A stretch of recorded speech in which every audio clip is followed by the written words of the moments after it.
কোটি টাকার সম্পদ বন্ধুগণ আমার। আমরা তারপর কি রেখেছি? সালমান এফ রহমান যিনি এই ফ্যাসিস্টের উপদেষ্টা ছিলেন, এই উপদেষ্টা শুধুমাত্র ব্যাংক থেকে অবৈধভাবে আত্মসাৎ করেছে ৩৬,০০০ কোটি টাকা বন্ধুগণ আমার। আমরা এই ১৬ বছরে কি রেখেছি? আওয়ামী লীগ অবৈধ সরকারের যেই ছাত্রলীগ নামে যেই সংগঠন ছিল, বাংলাদেশে এমন কোন ভার্সিটি, কলেজ, স্কুল, বিশ্ববিদ্যালয় নাই যেখানে তারা সন্ত্রাসী করে নাই, চাঁদাবাজি করে নাই, টেন্ডারগি করে নাই, আমার মা বোনদের ইজ্জতকে লুণ্ঠন করে নাই বন্ধুগণ আমার।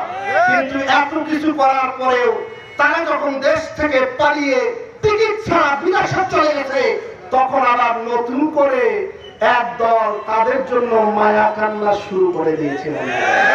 আপনারা দেখেছেন না যে ছাত্রলীগকে নিষিদ্ধ করা ঠিক হয় নাই? তার মানে কি?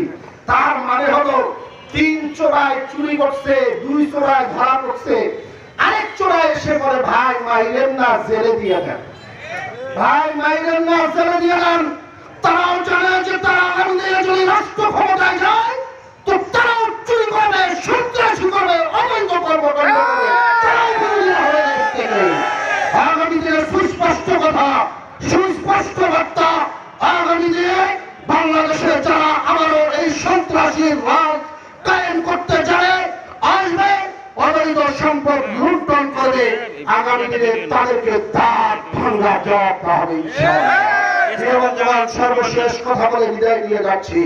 আমরা এখানে আসছি, আমরা কি নিয়ে যেতে চাই?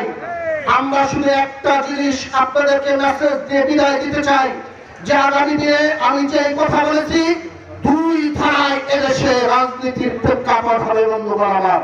অতএব আমি সর্বশ্রেণীর আওয়ামী লীগ, বিএনপি, জাতীয়বাদী, জাসদ, কমিউনিস্ট সকল ভাইদেরকে উদাত্ত আহ্বান করবো, ভাই একটু বুঝার চেষ্টা করেন যে সংবিধান প্রতিষ্ঠা করে আপনি চোরকে ধরার চেষ্টা করতেছেন। এই সংবিধান যারা বানাচ্ছে নিজেও চোর, কারণ চোর কখনো চোরকে ধরতে পারে না। অতএব আমরা এমন একটি সংবিধান প্রণয়ন করতে চাই, প্রতিষ্ঠা করতে চাই, আগামী দিনে যে সংবিধানে কোন ধরনের সন্দেহ নাই, সন্দেহের অবকাশ নাই বন্ধুগণ আমার। সবচেয়ে বেশি নির্যাতিত হয়েছে দেশের আলেমরা। আলেমদেরকে জেলখানায় ভরে তারা রেখেছিল।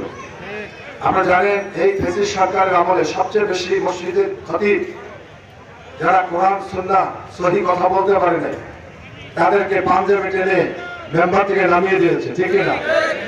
এবং উলামায়ে কেরাম যে ওয়াজ মাহফিলে কোরআনের কথাগুলো, হাদিসের কথাগুলো জনগণের সামনে পেশ করবেন, সেটা ওই ফ্যাসিস্ট সরকারের দালালরা ওই মঞ্চ দখল করে আলেমদের জিম্মা টেনে ধরেছিল, ঠিক না? আসলে এই ফ্যাসিস্ট সরকার ফেরাউনি মনোভাব চলে আসছিল, নমরুদি মনোভাব চলে আসছিল, ঠিক কিনা? কারণ নমরুদ এমন একটা অবস্থায় গিয়েছিল, নমরুদ সে নিশ্চিত হয়েছিল নিজে নিজে যে ক্ষমতা কেড়ে নেওয়ার মতো ক্ষমতার কারণে, কারণ ইব্রাহিম দুর্বল হয়ে গেছে। এইরকম ভাবে ফেরাউনও স্বপ্নে দেখেছিল যে মুসা দুর্বল হয়ে গেছে, আমার ক্ষমতা কেড়ে নিতে পারবে না। এবং এই ফ্যাসিস্ট খুনি নব্য ফেরাউন শেখ হাসিনা স্বপ্নে দেখেছিল যে বিএনপি ব্যর্থ, জামাত ইসলাম ব্যর্থ, ইসলামী আন্দোলন ব্যর্থ, আমি এখন 41 সালে স্বপ্ন দেখবো, ঠিক না? কত সালে স্বপ্ন দেখেছিল? 41 সাল মধ্যে দেশকে শোষণ করবে, শাসন করবে, চুষে খাবে। কিন্তু আল্লাহ রাব্বুল আলামিন বড়কে বড় দিয়ে ধ্বংস করেন না, বড়কে ছোট দিয়ে ধ্বংস করে দেন, ঠিক না? নমরুদকে ধ্বংস করার জন্য বড় কিছু আল্লাহ তৈরি করেন নাই, মশাই যথেষ্ট ছিল। ফেরাউনকে ধ্বংস করার জন্য সেই নীলনদের পানি যথেষ্ট ছিল।